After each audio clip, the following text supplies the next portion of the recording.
Hey guys, Desolator Magic here, and welcome to the March 9th, 2020 Banned and Restricted announcement. Oh, they made some changes with this one. We've got bans, we've got half bans, we've got ban explanations, and we've got half ban explanations. We have zero unbannings because why would they ever do that? Shout out to all the dumbasses who bought Splinter Twin. You're just as stupid as you were last time. They are never going to unban turn 4 glass cannon cancer. Sorry to be the bearer of bad news. Hunter does not need another turn 4 glass cannon combo. That's just not healthy for the format, nor will it ever be. But then again, neither was Stoneforge Mystic, so who knows? So the summary of this is Wizards printed a bunch of ramp and free casting bullshit, and now they're walking it back and banning it all. Hey, thanks for checking out the vid. Don't forget to leave a like and subscribe, and I'm out of here. Just kidding. So let's start with the Brawl format, where they banned, obviously, Golos, Tireless Pilgrim. Literally nobody plays this in Standard, and I still want to ban from Standard, so I obviously completely support this in Brawl. He is legendary. You can make him a commander. He's basically just supposed to be a 5-color commander. I mean, I suspect that's why they printed him. So their reasoning for this one was, in Brawl play on Arena, decks using Golos Tireless Pilgrim as their commander have risen to become about 10% of the field, which, by the way, is not much. This makes Golos twice as popular as the next most popular Brawl commander. I mean, the card pool ain't that big, especially when you start talking about legendary only. So, I mean, 10% doesn't seem that high, but the next one under him is 5. So, relative to the other options, yeah, being twice as popular as the second place one, I mean, I could see where they're going with that. See, the funny thing is, I don't need bullshit statistics like this. I could just look at the card and say, oh, cast shit for free. Okay, yeah, don't print this, ban it. Never should have been printed in the first place. I don't know if you guys noticed this or not, but in the game Magic the Gathering, the cost of a spell is important. It's calculated carefully, and it's there for a reason. Except for Chain Whirler, then they just clearly rolled a die and came up with 3. So something that undoes that, that's kind of like allowing people to clone legendary permanents. Like Spark Double. It breaks the game at such a fundamental level, you just can't print shit like this. Oh, by the way, 5-color do-it-all decks aren't just for Brawl. People are playing that shit in Standard right now, too. Usually in Fire's decks. Which, ironically, is another free casting deck. Yeah, 5-color free casting Cancer. What was it back in Energy? 4-color free casting Marvel Cancer. Will they ever learn? The answer is no, by the way. No, they won't. So they say this 10% thing isn't inherently problematic. Golos' 5-color identity also circumvents deck building restrictions that most other Brawl decks need to work within. And that is absolutely true, especially if you can only have one of every card in it. That just weakens it so much, and then you can only pick, if it's 2-color commander, 2/5 of the cards. When you've got all of the cards, you can just play best of, best of, best of, which is exactly the problem with 3+ color decks in Standard very commonly. And, there's way too much color fixing in Standard right now. Way, way, way, way, way too much. Especially with, like, a Devotion mechanic out, a Devotion set. I mean, come on, that's such a bad mix. So, additionally, Golos' ability to tutor for specific lands, which can, among other things, help pay for future commander taxes, reduces variety of gameplay in a way that's inconsistent with the spirit of a singleton format. Oh, they couldn't have put a sentence in there that pissed me off more than that. If you're going to ban things because of the spirit of the game, oh, there go prison decks, buy Lantern Control, see you later, that's not really in the spirit of the game. Infinite Nexus Loop, not really in the spirit of the game, guys. I could probably list 30 decks from the last 5 years that were not in the spirit of the game. And honestly, this is not the most egregious example of it, by far. So they finish up with, for these reasons, Golos Tireless Pilgrim is banned in Brawl, but still legal in Standard, so f*** you. So let's move on to what they're lying about in Historic. Oh boy, the following cards are moved from suspended to banned. Oko Thief of Crowns, Once Upon a Time, and Veil of Summer. I say they're lying because, you know what, I'm going to look up the actual quote. Hold on. So way, way, way back, you might have to stretch your memory to March 5th, 4 days ago, they said, for Historic Anthology 2, we're still looking to do some of this expanding of possibility space, but we also know a lot more about the environment that these cards are going into. We worked with R&D to understand where we could add new cards to help counter any of the cards we suspended, and which cards would work well to help build up the format for the remastered versions of Amonkhet, as well as Pioneer Masters, which will be releasing later this year. So what they meant by that is they're actually not unsuspending anything. Oko, Once Upon a Time, and Veil of Summer are still banned. Or actually, they've been moved from suspended to banned, and that whole 25 cards that they hand-picked to undo the damage of them is actually bullshit. The whole paragraph was a lie, basically. Although, they did just unsuspend Field of the Freaking Dead, one of the most toxic cards I have ever seen since I started playing the game. Literally nothing can stop this, but you might have noticed, they added in a couple hand disruptors and some land destruction. We're all good now, let's bring Field of the Dead back. What benefit do they think they're going to see by bringing Field of the Dead back to any format or any deck archetype ever?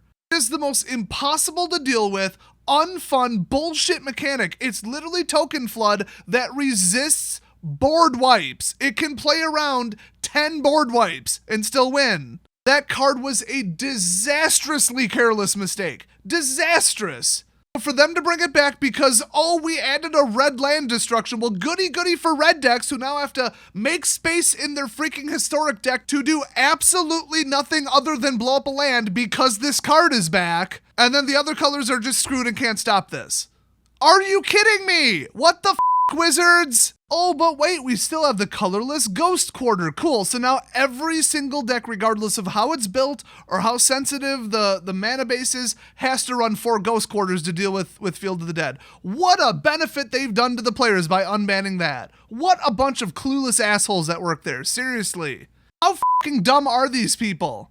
So that ban was all risk, all annoyance, no benefit. No benefit, zero benefit whatsoever, except for people who want to play dickish, overpowered, hard to stop bullshit. Control spam prison turn 30 horse shit. Wow, you just enabled that, Wizards, thanks. And then I can't wait to see them scoop when I blow it up with Ghost Quarter. What a great match that will be, literally no matter which direction it goes. Fucking idiots. Let's read what these absolute morons wrote about this. So in the last historic update, 4 cards were suspended from the format for having problematic win rates and reducing diversity.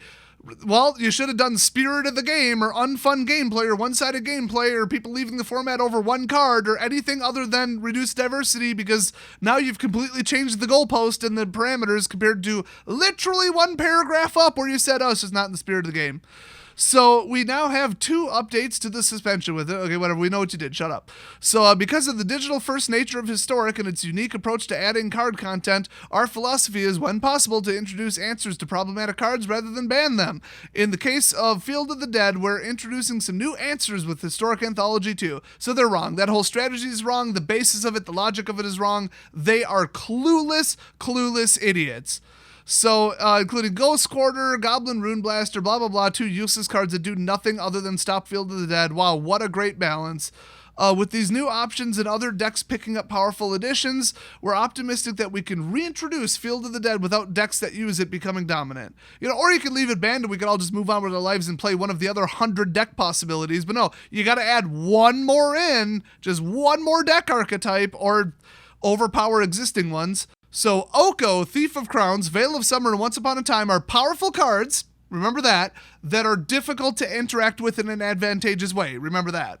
How the would you describe Field of the Dead? I'm curious, Wizards. Because, to me, Field of the Dead screams powerful card that's difficult to interact with in an advantageous way, because you can't target it with shit because it's a fucking land. After observing the health of the format with and without these cards, which once again applies to Field of the Dead, we've decided to upgrade the suspensions to bans. For more information on why these cards were originally suspended, please see the December 2019 lies. Yeah, their reasoning for all 3 of them was bullshit. We all know why they were really banned. Overall, we're pleased with the current state of Historic. Well, you won't be when people start playing Field again, and neither will any of the players. So, hey, how'd that Pioneer event go? Did anybody show up to that, or did nobody show up to that? Because my numbers that I got leaked say that nobody showed up to it. So I don't actually give a shit what you think about Historic or Pioneer. They're both an absolute shit show of garbage like this, and you need to reban Field of the Dead. So blah, blah, blah. There's a variety of archetypes that have been performing well, period. So they don't comment on, are any of those deck archetypes fun and enjoyable to play against or feel like actual Magic games? Because they sometimes consider that, but they usually don't. They just flip a switch on and off randomly. I mean, the couple of times that they've said, we've gotten rid of this card because it's just not fun or fair gameplay, I'm like, I got a handful of 12 more cards that meet that. Here, have these too. F*** you. Oh, that's what we're going with as the determining parameters. Here, ban these. But no, they're lying. They're just making an excuse. They have alternative motives for every single last one of these. They use, sometimes it's density, sometimes it's diversity, sometimes it's top performance at a tournament, sometimes it's MTGO stats, sometimes it's arena stats, sometimes it's just what the players are complaining about, and it's player sentiment. And 100% of the time, they won't ban something if it's in a challenger deck. Fires of Invention, for example, which is why they should get rid of that product permanently. We all know clear as day that that is the one and only reason that Fires has not been banned from Standard yet. Because it met every other parameter. Community complaints, too high of a density, too high of an advantage rate at tournaments. It hit every single benchmark. But, oh, well, we just put it in the challenger deck, so you'll all just have to deal with it. Ruining an entire format to line their pockets with money. Again. F*** you, Wizards, you greedy assholes. So let's move on to a format only played by counterfeiters and rich boy douchebag stuck-up assholes who probably also golf and own a yacht. Legacy. Just kidding, they clearly can't afford a yacht because they bought a Legacy deck, so Underworld Breach is banned, which you might recall I called last week. By name, specific, I'm like, that's what they're banning. Spoiler alert! I literally took one look at the deck, zero statistics, zero anything, zero customer complaints, nothing. Just somebody said, I think they might ban Underworld Breach. I looked at the deck it's in, I'm like, oh, bye. Bye, Felicia. And as it turns out, yep, it's banned. So, you guys, I don't know if you knew this or not, but the graveyard exists for a reason, and the whole, like, I have a card, I paid for the spell or the permanent, then it went to the graveyard, and now I can't do anything with it because it's in the graveyard. That's actually a fundamental part of Magic. So if you take one of the core fundamental principles of the game and bend it a little bit, ooh, interesting spicy card, new deck opportunities. If you, we'll just say make it cost 2 mana, for example, to just absolutely take a steaming shit on that part of the game, yeah, people are going to do some bullshit with it. I mean, if you look at this card, you're like, huh, well, that's a glass cannon combo in probably an old format that's an eternal format and has access to 26,000 cards. Hey, if that was your first impression 3 seconds after you read this, which if you watch my spoiler video was exactly what I said, if memory serves at least, yeah, it turns out, yeah, so it's banned in Legacy. So let's see exactly what they said about this. Since the release of Theros Beyond Death, we've watched the evolution of combination decks. They're called combo decks. Just, can you get with the rest of the community here? That revolve around the interaction between Underworld Breach, Lion's Eye Diamond, and Brain Freeze. So we're all on the same page here that Lion's Eye Diamond is the problem and should have been banned like 100 years ago, right? Because it's a 0 drop with a 0 activation ability that doesn't suffer from any kind of summoning sickness. But the ban decision for that one was made exclusively based on its price tag, I assure you. So yeah, Brain Freeze, Underworld Breach, I mean, yeah, Graveyard Stuffing, Self-Mill, Free Casting, Unlimited Loops. I mean, I'm literally just naming things that are wrong with Magic in every format now. And this deck had all of them, so in many cases, we'd allow a new breakout combo deck sometime, I assume they meant sometimes, to see if the metagame can adapt. But as these decks were refined, it became clear from the rising win rates that Underworld Breach's interaction with Lion's Eye Diamond would remain problematic in Legacy going forward. You know what else is problematic? Legacy in general. Honestly, this deck felt like it fit right in, but they're saying the win rates got too high. So, I mean, I would have said, well, welcome to Legacy, a format I will never play because it's not real Magic. Compared to real fair, fun, interesting Magic without a bunch of just stringy, dumb turn 3 combos, it's honestly just a slap in the face to the way the game was designed. None of these cards were ever play tested together, none of them were intended to be used together, and none of them, when you put them together in a deck, are Magic the Gathering, period. It's that simple, so the whole format and everybody who plays it can drop dead for all I care. You're not even playing Magic, you're just wasting your time and money. I mean, that's always been my stance. You if you disagree. So rather than allowing these decks to become a large part of the competitive metagame before likely still needing to make a change in the near future, we're choosing to ban Underworld Breach now. Oh, now you ban things before they become a problem when the numbers look like it's unavoidable. Where was that policy during the Eldrazi winter when Eldrazi took over Modern for like several tournaments? No, guys, maybe somebody will turn it around. Maybe somebody will find a way to play against an unstoppable 5/5 that can't be removed. I mean, or not. Maybe we shouldn't have ever printed Reality Smash in the first place. But yeah, the whole, well, it ruined this tournament, it ruined this tournament, it ruined this tournament. It's like 79% of the meta. Let's wait and see. Maybe it'll get better on its own. Go ask a doctor what they think of that phrase. Or like a dentist, or like a carpenter, electrician. Oh, maybe it'll get better on its own. Or it won't, because I'm not an idiot. I can see the writing on the wall. Look what this is doing. Fix it immediately. This requires urgent attention. Which, once again, is apparently their opinion this time. But not last time Eldrazi ruined Modern. In fact, remember when everybody was screaming to ban the Saheeli Cat combo? Literally before the cards were printed, before they went on sale, people were like, can you ban this bullshit combo that you totally forgot about?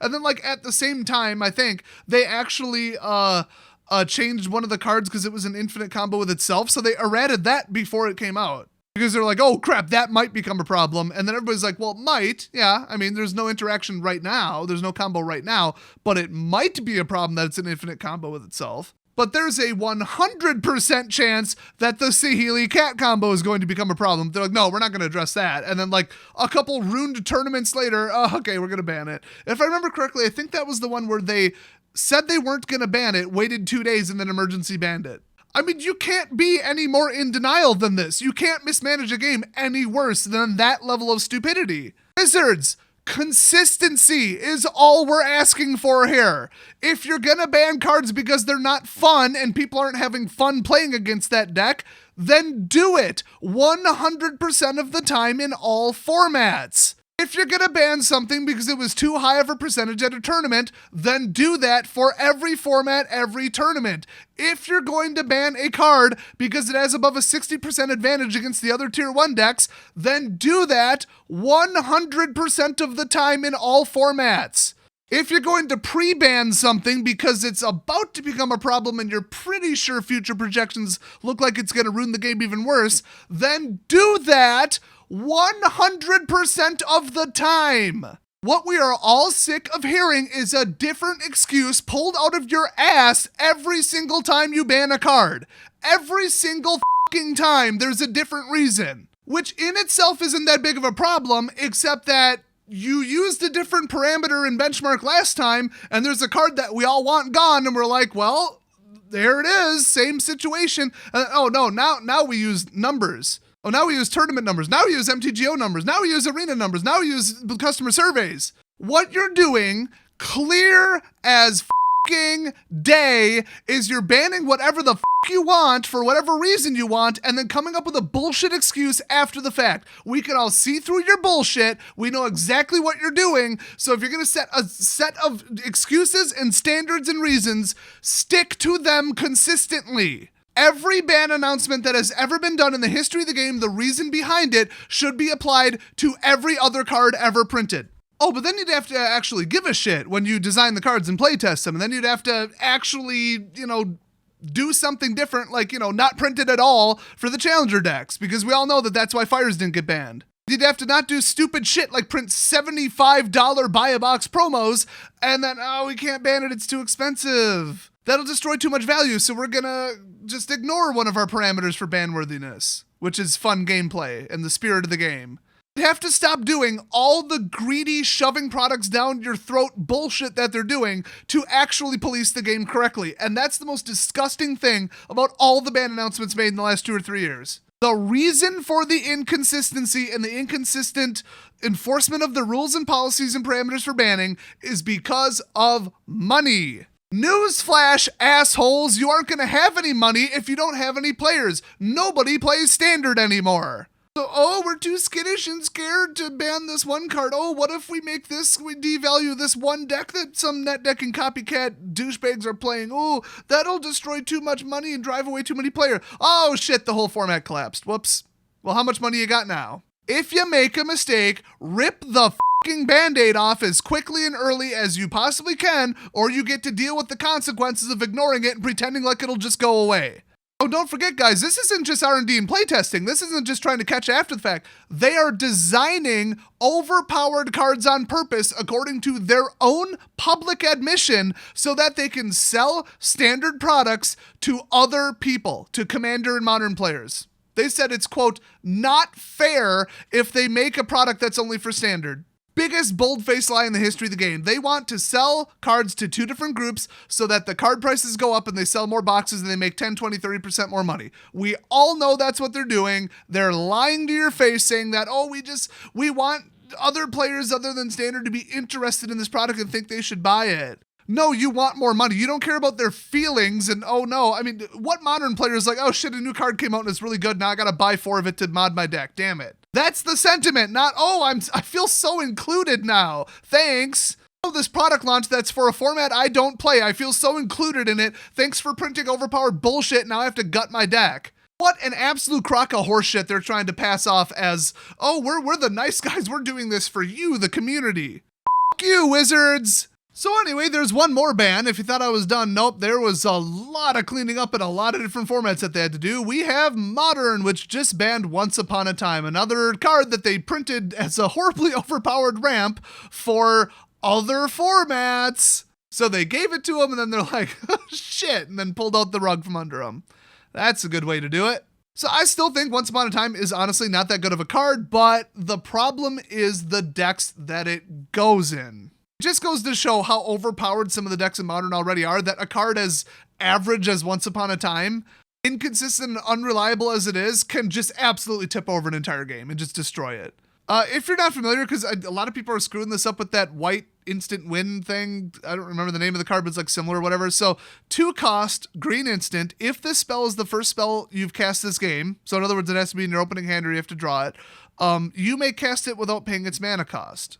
So it goes from a very affordable 2 to a completely ridiculous 0, but okay. All it does is says, look at the top 5 cards of your library. You may reveal a creature or land from among them and put it in your hand. So it's like a super scry draw 1 for 2. Like it's like I said, it's a very average card, but in the right deck, you can just absolutely stomp somebody in the nuts with it. So I mean, 5 cards is unreliable, but you're going for any land or any creature. You're literally looking at that point, 9.4% of your deck. So if you're looking for a 4 of, keep looking, you're literally going to find the card you're looking for less often than 50-50. A lot less, actually. So like I said, very average powered card, very just blah, not honestly even a very good card. But when it goes off in the right tribal deck, in the right combo deck, it's ridiculous. So that's my explanation. Let's read their bullshit. So over the past few months, Once Upon a Time has become one of the most played cards in Modern. Now, that statement is kind of surprising me. I thought it was a little too narrow and specific for that, but okay. So it's contributing to several of the most popular and highest winning decks. I have a feeling people are running it in not green. I only saw a couple decks it was in because I don't give a shit about Modern, but I mean, if it costs 0, color identity doesn't mean a damn thing. That's a problem. That's a design problem in the card, honestly. Remember, if you draw into it mid-game, it's a useless uncastable bone anchor that does nothing. So I still maintain it's not a very good card. It's the decks that it's in are the problem. So the consistency provided by Once Upon a Time allows these the most popular and highest winning decks to much more reliably enact their early game plan compared to their archetypes in the metagame. See, there you go. It's the deck's problem, not the card's problem. Leading to less divergent gameplay paths. Splinter Twin. Going forward, Once Upon a Time poses a design constraint in making it too easy to assemble creature and land-based combinations. In order to facilitate more varied gameplay and mitigate future risk, Once Upon a Time is banned in Modern. So literally what I just said, but more roundabout and inelegant. Good job, guys. Takes dumbass combo decks and makes them more consistent, and they don't like single narrow win con decks because they're boring to watch and boring to play against, which is why they're never unbanning Splinter Twin. In fact, literally for the last 6 or 7 years, I've been saying that they need to get rid of artifact affinity in Modern because it's just so boring and stupid and repetitive. Same with Storm. It's so boring and stupid and repetitive. Thank God almost nobody plays either of those decks anymore. But in my opinion, that's not a reason to not ban them. So if you thought that was the last section, clearly you didn't scroll down because there's a little hidden bonus section called Pioneer. This is where they make excuses for ban decisions that they should have already made. And you guys know damn well what card combination I'm talking about. It's the one that people were talking about the day that it was spoiled. That day, literally the same day, people were like, well, that'll be a problematic combo in Pioneer. It took people like an hour, maybe, to find this out.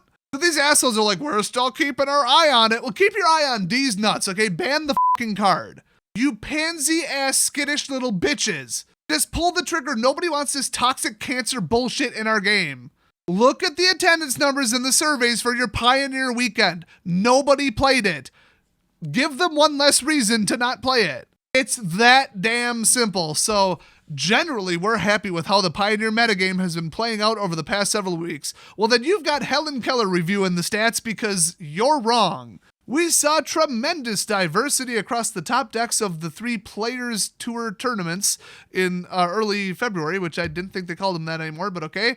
Magic Online data indicates that the matchups between the most popular decks are in a healthy place, and each having both won and lost matchups against each other. However, we are aware of community concern. Really, then, do something about it.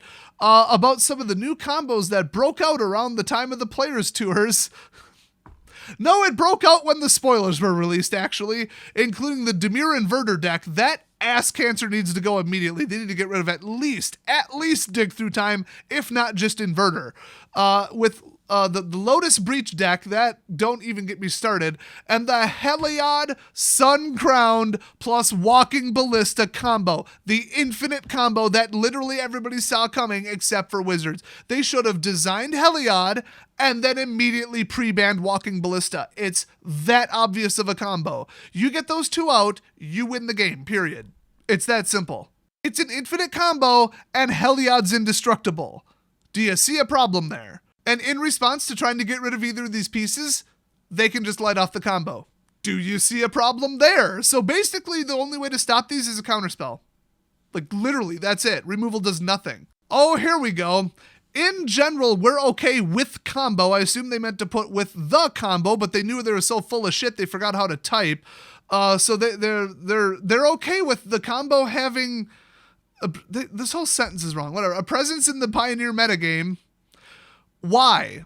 Let me just ask you that. Why? Why are you okay with that combo being there? Because I'm not and nobody else is. None of the players are. So actually, at this point, we overrule you because we're the customers and we're not going to play with this horseshit in the game. So ban it? We really, honestly, as a community, do not give a flying what your opinion to this combo is. We don't want it, so get rid of it. That's why there's, quote, community concern about it. But it is certainly possible to have combos that are too strong or too prevalent, too unstoppable is what you should have said.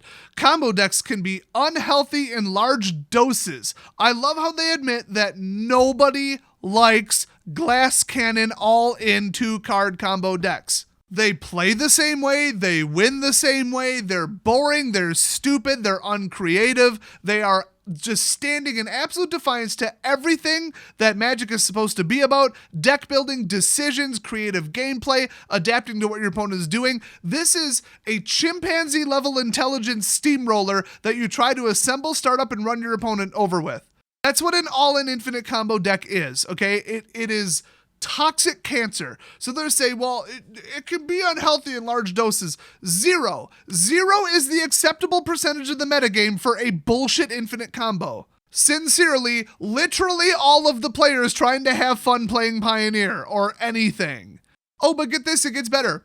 Combo decks can be unhealthy in large doses, especially when they are difficult to interact with, win quickly, or win too often. Hey, they just referenced 3 different ban parameters. They just described this combo with all 3 of them and then threw it in everybody's face and said, but we're not going to ban it, so f*** you. It ticks all the boxes, it meets all the benchmarks, but we're not going to ban it because we're okay with having its presence in Pioneer metagame. Well, thanks for that well thought out, logical explanation for why you're leaving it in the game. We all feel better now and totally see your side of things, you morons. It gets worse. Across the last 2 weeks of MTGO leagues, Dimir Inverter has had a 49% non-mirror match win rate. Okay, so not even above 50% in non-mirror matches.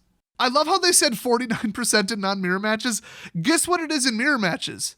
50%. Guess what 49% is 1% away from? But I guess they felt the need to specify that. So anyway, it has unfavorable matchups against 5 of the other 10 most played decks.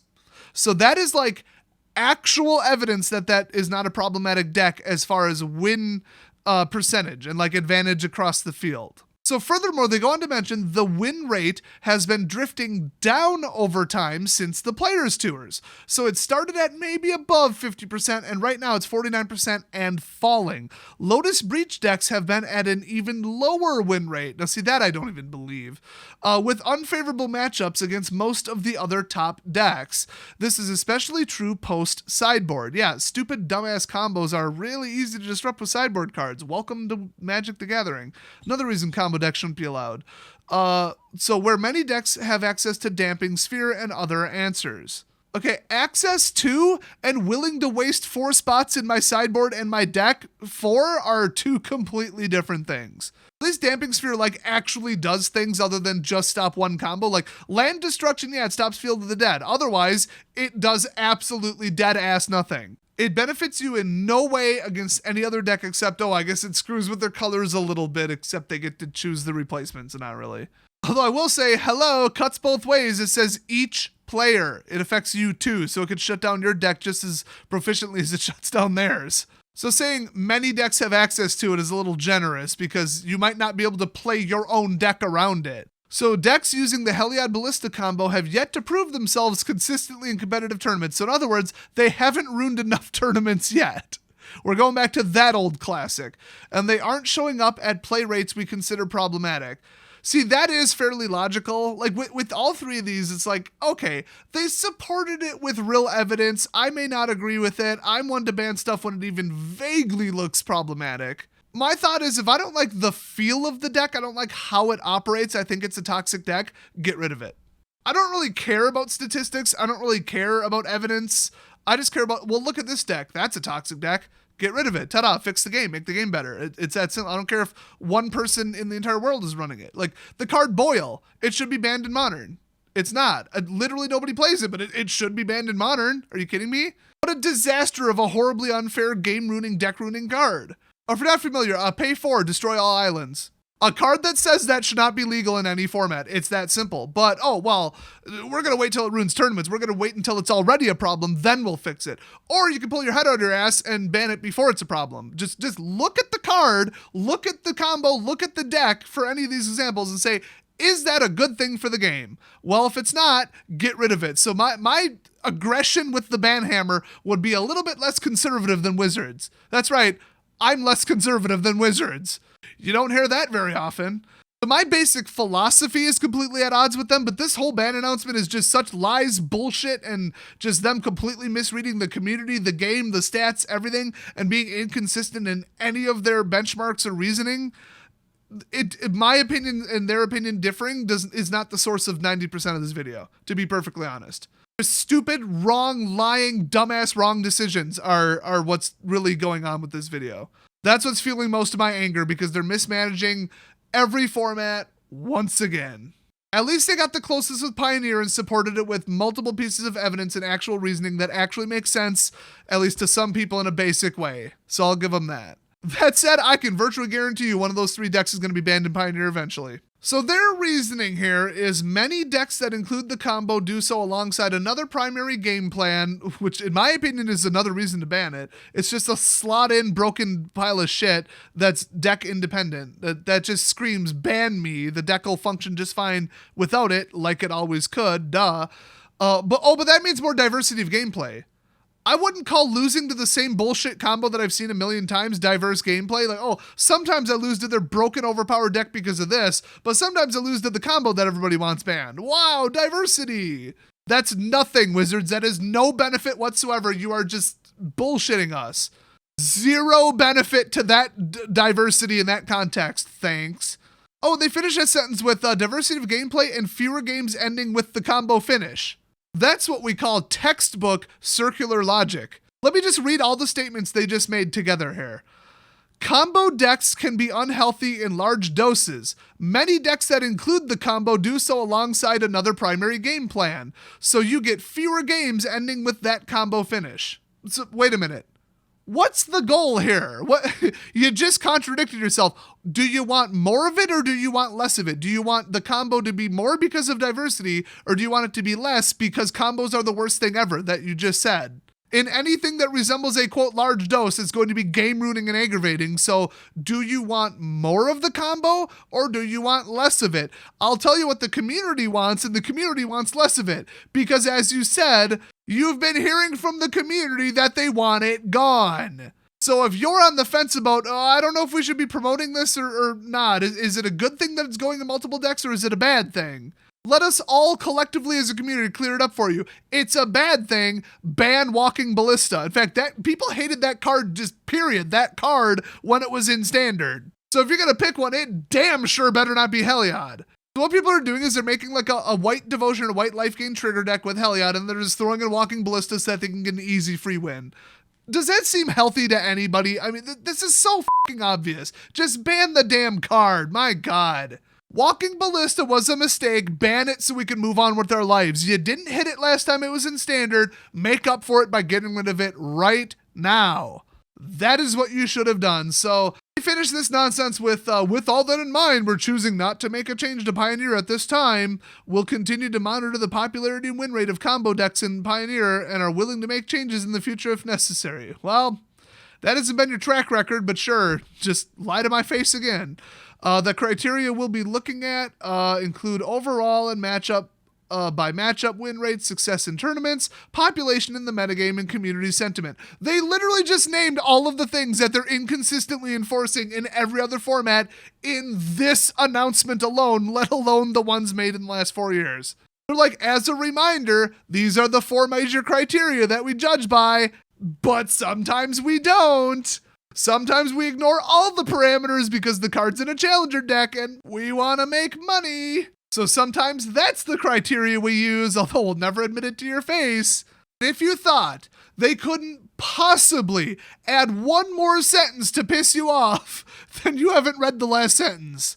Our hope is to not make any changes until after the Players Tour Finals Houston in late April. So guys, no matter how bad things get, no matter how pissed off the community gets, no matter what the stats look like, all the criteria we just said, toss it out the window. We ain't changing shit until April. Even if there's 200 people participating in that event, which it's Pioneer, I mean, probably not. We're going to ignore the 10 million other active Magic players at last count, and we're going to cater to those 200 people, even though 2 weeks beforehand we could just say, hey, you've got 2 weeks to order and test and get good with a different deck. We're banning this Toxic Cancer. You're welcome for fixing the tournament. That'll just be 90% mirror matches and broken shit that nobody wants to play at or watch on stream. Before you even got there, you're welcome, Sincerely Wizards. No, they're not going to do that. Nope, can't rock the boat before a tournament. For some reason, they apparently think. That is quite possibly the single stupidest thing that they have done this year and at the end of 2019. Like when they let that Mythic Championship go with Oko and it was like 79% Oko and everybody watching it was like, what a boring freaking mirror matchathon shit show. Wow, you actually should have banned this before the tournament and just tell people, F you, you've got 3 weeks to build a different deck. Oh well, deal with it. Welcome to Magic. You're literally a professional player. You should be able to deal with it in 3 weeks. Instead of that, they decided, let's piss off all the pros because none of them even wanted to be there. I think some of them dropped out because they were so sick of playing Oko mirror matches and they were so disgusted if they were not playing it, what a non-chance they had at winning. I think 1 or 2 pros quit Magic over that tournament. Like it was, to say it was a disaster would be an understatement. But they're doubling down on that policy of don't rock the boat before a tournament again, because it worked so well last time. Now, we're not at an Oko level situation, but I mean, any broken, unfair, unfun deck needs to be addressed as soon as possible. It's really that simple. So if you want some further entertainment over this, if you thought that I was kind of a little bit, harsh on Wizards in this video, just a little bit, it pales in comparison to people replying to their tweet with the ban announcement on Twitter. They are ripping Wizards a new ass. They are hitting levels of sarcasm that I could only dream of. Somebody uploaded a short clip of them taking their deck and throwing it in the garbage. People were even hitting them with some spicy Spanish memes. Photoshopped and everything. It's a Harry Potter reference. That's some dank shit. Oh, but everybody playing Unbanned Splinter Twin, kiss my ass. So that's today's Wizards of the Coast shit show. Hope you enjoyed it. They almost fixed something. I guess Brawl They rebroke Historic. They fixed Legacy a little tiny bit. And then they hit Modern with a little fire extinguisher. So it's almost positive. They're almost moving the game in a positive direction. Almost. I mean, they got real close. I give them a 2 out of 10 on this one. Should have banned basically everything that's popular and standard right now and told the designers to cut the shit where they're printing overpowered push crap. Because it's not working, it's actually ruining sales. That's right, they needed to ban about 12 cards from standard and all of the card designers. They need to ban them too. That's what I would have done. Desk for President 2020. I'm out, bitches.